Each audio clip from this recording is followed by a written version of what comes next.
Oke guys, kita hari ini mau ngetes perjalanan bersama BYD dari Denpasar, Bali menuju ke kota Semarang, Jawa Tengah. Saat ini kita start dari Denpasar siang hari. Ini pertama kali mau tes kita jalan dengan mobil listrik. Kondisi baterai saat start kita cek dulu ya. Oke, kita start di 88%.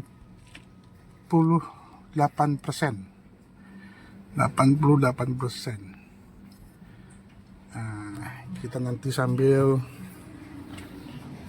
tes, kita ngecas di mana saja. Oke, sampai ketemu di stop berikutnya. Oke, kita sekarang sudah sampai di penyeberangan Gilimanuk. Sekarang kondisi baterai sudah 58% sekarang. Karena dari tadi kita mode sport, salip-salipan sama bus sama truk. Jarak yang ditempuh sudah 130,8 kilo. Setelah ini sepertinya kita ngecas dulu setelah nyebrang. Oke, sedikit antri ini sampai ketemu di stopping selanjutnya. Oke guys, kita turun dari kapal. Tadi sudah nyebrang dari Ketapang. Sekarang kita lagi ngecas di SPKLU Watu Dodol. Sebenarnya tadi kondisi baterai sih masih 56% ya. 56%. Nah, cuman karena baru pertama kali saya bawa mobil listrik nih keluar dari Bali menuju Jawa Tengah. Jadi buat jaga-jaga sajalah, masih takutnya nanti tengah jalan malah nggak ada charging. Sambil istirahat, cari makan dulu, mau makan malam. Sambil kita cas, perut kita juga cas. Oke, kita lihat nanti ngisinya berapa persen ya selama ngisi biar full. Sip. Di sini juga ada kebetulan ada posko PLN selama Nataru. Jadi tempat kita istirahat, mantap lah. Jadi sedikit review di SPKLU Watu Dodol. Di sini kebetulan ada posko PLN. Jadi baru kita aja yang di sini. Ini mantap sekali pelayanan dari PLN. Ada ruang tunggu, sofa, kita dikasih kopi, dikasih minum, ada pop mie juga gratis itu.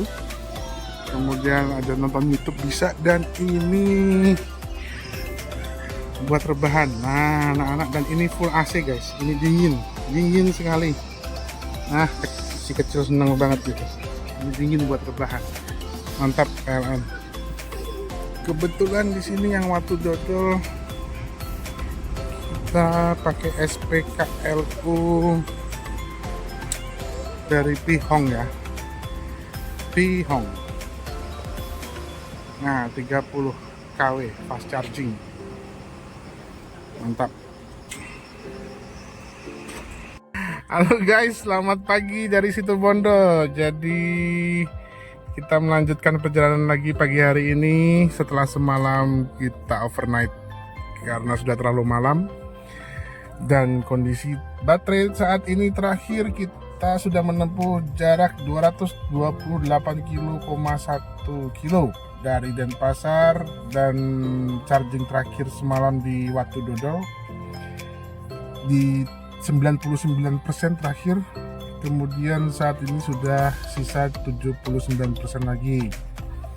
Sekarang hari ini kita langsung jos menuju Semarang. Kita lihat nanti kita akan ngecas berapa kali selama menuju kota Semarang. Oke, semoga lancar perjalanan, sampai ketemu. Ini co-pilot saya, co-pilot saya Maximilian. Sampai bertemu di selanjutnya. Oke guys, kita sekarang sudah mencoba tol baru dari Gending ya, setelah Utama Raya. Ini sedang mencoba fitur cruise control. Kaki saya lepas ini, kaki tidak bekerja, ya kan? Kita pantang di 100, jadi istirahat, kaki istirahat. Lumayan lah melewati jalur Pantura. Sambil kita nanti cari charging station di rest area. Tapi sepertinya nanti masih cukup sampai Surabaya ini. Itu guys, sampai nanti lagi. Selamat siang, sekarang kita di rest area tol karena kondisi baterai sudah 40-an%. Ini rest area berapa tadi ya? Di rest area KM 792 Gempol ya.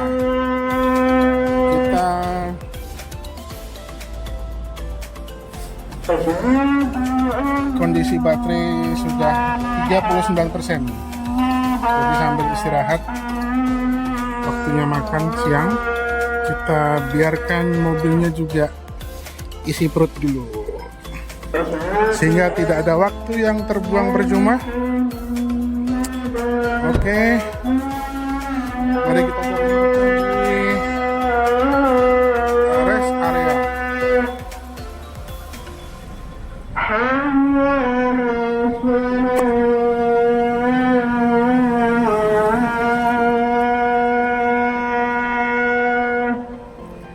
Di sini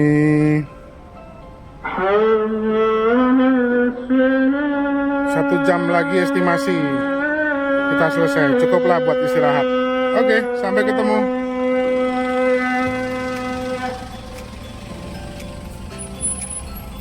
Oke guys, kita melanjutkan kembali perjalanan setelah mobil selesai dicas, supir dan penumpang juga ikut dicas. Sekarang kondisi sudah 97% kembali karena hujan sangat lebat, jadi kita jalan santai dulu seperti biasa, menggunakan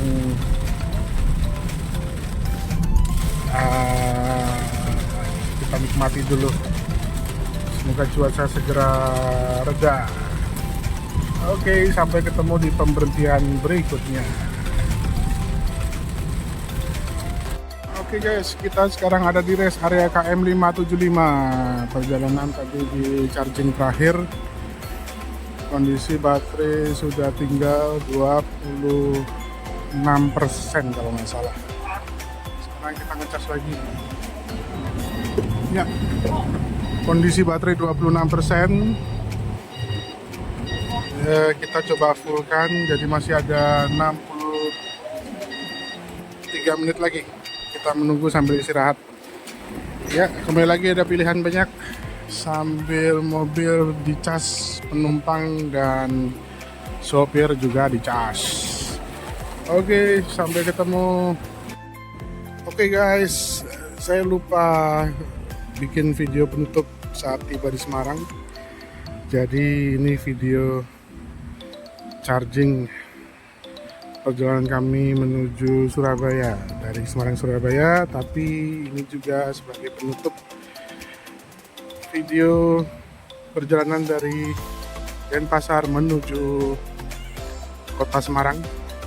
Nanti akan disampaikan semua kalkulasi dan jumlah totalnya satu kali trip dari Denpasar menuju kota Semarang hanya pada konsumsi atau biaya penggunaan charging listrik. Perlu diketahui catatan bahwa kondisi mobil penumpang sekitar 5 orang termasuk juga barang-barang bawaan, dan rata-rata driving di 120 kpj dengan cruise control. Lalu di jalur Pantura setelah tol atau sebelum tol, saya terbiasa menggunakan mode sport. Itu juga sangat mempengaruhi. Mungkin ada teman-teman di sini yang bisa lebih irit, silahkan komen atau berbagi pengalamannya. Dan saya hampir selalu menggunakan charger dari SPKLU PLN ini. Kalau nggak yang fast charging, terkadang yang ultra fast charging. Seperti itu contohnya, ultra fast charging. Namun memang di unit BYD ini by system memang sudah di lock, maksimal yang bisa masuk hanya 80 kWh untuk inputnya. Jadi walaupun pakai ultra fast charging yang sampai 100 atau bahkan 150 kW, tetap maksimal di 80. Tapi itu artinya sudah cukup cepat. Bisa dilihat dari review yang saya screenshot dan saya akan share di dalam video ini. Dan juga perlu diketahui bahwa tips and trick ultra fast charging atau fast charging ini akan berfungsi dengan baik saat pengisian dari 20 ke 80%. Apabila melewati 80%, begitu masuk ke 81%, by system BMS, baterai monitoring system, dia akan reduce, menurun speednya atau KW-nya menurun, karena untuk mempertahankan kesehatan baterai BYD M6 sendiri. Jadi itu yang perlu teman-teman ketahui, kenapa kok dari 40 ngisi ke 80 cepat, begitu masuk ke 80% ke atas atau hingga 99% sangat melambat dan waktunya berubah. Jadi seperti itu untuk demi menjaga kesehatan baterai dan juga balance pengisian baterai. Namun itu semua juga tidak terlalu berasa karena kita selalu menikmati charging sambil juga istirahat. Dan maksimal yang pernah saya lakukan charge itu paling lama 1,5 jam. Itu karena kondisi sisa 25% kalau nggak salah, dan pada saat itu hanya menggunakan fast charging ya, bukan ultra fast charging. Dan itu pun kalau nggak salah ada 2 mobil dalam satu alat, jadi akhirnya kebagi 2. Kurang lebih begitu. Semoga bisa bermanfaat sharing-sharingnya. Kalau ada pengalaman lain atau ada masukan, silakan komen, berbagi pengalamannya. Jangan lupa like dan share. Thank you.